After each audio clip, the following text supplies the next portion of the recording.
All right, let's jump right into part 24 of our explainer. Today, I'm putting on my coach's hat. You've put in the hours, you've studied the body systems, and you've navigated the absolute maze of CPT and ICD codes. But now it's game day. We're getting you mentally and strategically ready for your medical billing and coding certification exam. Think of this explainer as your ultimate pre-game pep talk. So here's our game plan for today. We'll start with exam day stress reduction, then move into proctor rules and banned items. Third, we'll cover using your resources strategically, followed by sample questions for terminology, and finally, sample questions for surgical cases. Let's get to it. Section 1. Exam Day Stress Reduction. Winning the Mental Game. You know, a successful exam doesn't just start when you sit down at the desk. It actually starts the night before. Because honestly, all the knowledge in the world won't help if panic takes over, right? So lay out your supplies. Make a list of your pencils and your approved CPT and ICD-9 codebooks and pack them the night before. You literally do not want to be scrambling when you should be getting in the zone. Dress comfortably too, because these exams are long, sometimes 4 to nearly 6 hours with no scheduled breaks. Be on time and keep a positive perspective. But here's my absolute favorite piece of advice from our source material. Do not focus on the other test takers. Stress is highly contagious. If the person next to you is hyperventilating, just keep your eyes on your own paper and stay in your own bubble. Oh, and here's a golden strategy to keep that anxiety down. Skip around. Answer the simple questions first to build your confidence early on. Moving to Section 2. Proctor Rules and Banned Items. Knowing your boundaries. Once you walk into that testing room, you're in a completely regulated environment. The proctors, who are often local chapter officials, shut the doors and nobody is permitted to enter after that. Everything you bring in gets a very thorough inspection. Now, you are fully authorized to bring your coding books, highlight them, and add section tabs to navigate faster. Personal comments are totally fine too, but you really have to know the prohibitions because this is a trap so many students fall into. You absolutely cannot write explanations of medical words in your books. For example, if you write the words measles, mumps, rubella right next to the MMR vaccination code, no way, that's a violation. The proctor will force you to remove it, or worse, they'll confiscate your book entirely and hand you a blank, unfamiliar one. Also strictly banned, post-it notes, loose-leaf paper, reference study guides, calculators, mobile phones, food, beverages, and handbags. Basically, leave the extra baggage at home. Section 3. Using resources strategically, which really means racing the clock. Okay, so you're allowed to use your code books, but how do you use them efficiently when every single minute counts? The secret is all in the sequence. Step 1. Look up the diagnosis in the ICD index first just to get pointed in the right direction. But read Step 2 carefully because our source explicitly warns us here, do not attempt to code directly from the index just to save time. You must code only from the tabular list to make sure you have the correct 4th or 5th digits. Step 3. Once you have your diagnosis, consult the CPT book for your procedure code. And finally, Step 4, verify that the diagnostic code you chose actually supports the medical necessity for the procedure you're reporting. I mean, if you're billing a hernia repair, your diagnosis code better be for a hernia, right?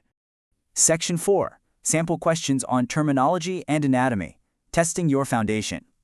All right, let's test your reflexes. The certification exam heavily tests your foundational knowledge of terminology and anatomy before you ever even get to the coding scenarios. I'm going to pause for just a second here. Try to mentally answer these. What does MMR stand for? Well, we actually just talked about that one. What is homeostasis? What is an ROS? What is an H&P? And what does medical necessity mean? If you're drawing a blank on these, it's definitely time to revisit those flashcards, because this foundational vocabulary is absolutely crucial. Now, a quick but super important warning here. Even though you must know all these definitions by heart, do not write them in your CPT or ICD books. The rules are incredibly strict about this. When you're taking the medical terminology section of the test, using a codebook that has vocabulary definitions written in the margins is literally considered cheating. It gives you an unfair advantage. So memorize them. Don't transcribe them. Let's pivot to anatomy. The exam is going to ask questions exactly like this. Which of the following systems do the bronchi belong to? Skeletal, muscular, integumentary, or respiratory? And where on the body is the metacarpal located? You have to be able to instantly connect body parts to their major systems. So if you guessed the respiratory system for the bronchi, you nailed it.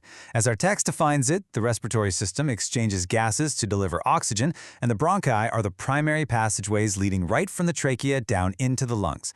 Having this sort of geographical map of the human body in your head is exactly what allows you to quickly scan for body part keywords and locate the right sections in your CPT book efficiently. Section 5. Sample questions for surgical cases. The final challenge. This is where all the puzzle pieces fit together. This is the heavy lifting of the exam where you have to read a dense, real-world operative report, extract the clinical facts, and translate them into alphanumeric codes. Let's look at it. It starts with a preoperative diagnosis, rupture of the left Achilles tendon. As a coder, you're immediately scanning for keywords. See the word left? That indicates we might need a modifier. Achilles tendon points us straight to the musculoskeletal system in the leg. Repair tells us the type of procedure. The report also notes an 8-centimeter longitudinal incision, meaning this is an open procedure, not an endoscopic one. We see the tendon was fixed with fiber wires and sealed with Vicryl. During the exam, you have to read a block of text exactly like this, filter out all the noise, find the anatomy and surgical approach, and jump into your book to select the exact code. It requires speed, precision, and an absolute mastery of your resources. Okay, so you have the strategy, you know the rules, and you know what to expect. Remember, your goal is a passing grade of 70% or higher. It usually takes about 6 to 8 weeks to get your results back, and if you do need a retake, AAPC offers one free retake, while AHIMA requires a paid reapplication. But hey, let's aim to pass on the first try. To do that, remember those proven test-taking strategies we covered. Read the section instructions thoroughly, scan for those body part keywords, eliminate the obvious wrong choices, and most importantly, never ever leave a blank answer. A guess gives you a 25% chance, a blank gives you a 0. You have totally trained for this. The only question left is, when you sit in that chair and the timer starts, will you let the clock control you or will you control the clock? Please like, share, and subscribe to Decode Healthcare with Harshal.